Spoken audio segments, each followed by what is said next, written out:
Hello everyone. Good afternoon. Ito ang ganap sa aming kahaponon ngayon.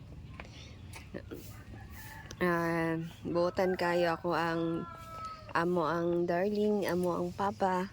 Kay nagwali siya sa mo ang palebot. I-flex na ko ang amo ang senior na nagwalis. Heman. Human na daw niya walas. So guys, hara lang siya bisag hubag na iyahang mata. Nagwalis tawon. Tapos very good. Kay ang planggana iyang gisudlan og basura. Very good kayo siya ba? Ang abuga na imong mata wala ka nag-antipara ba? Nanilig siya guys kay very kaayo siya. So ana siya muna guys ang amo ang tangkal na dati nga gipuy-an ni Insay mo nang gidali-dali gid siya namo og balhin sa pikas tangkal kay mainitan man siya dira tapos dili siya comfortably nan very good kayo oy is a very good man nagwalis tawon mo na lang na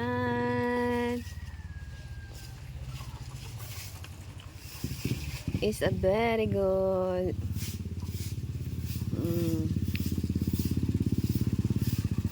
talagsa lang man daw siya makawalis mo nang giganahan siya today this time very good siya gihimo niyang basurahan ang palanggana astang very good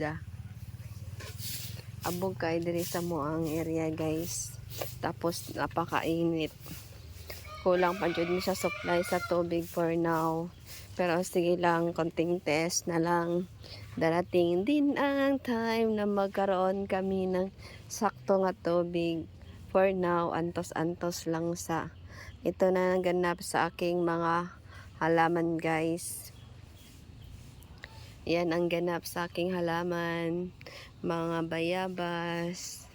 So, yan lang ang ganap. Napaka so may bisita kaming dog Ewan ko kanino tong dog.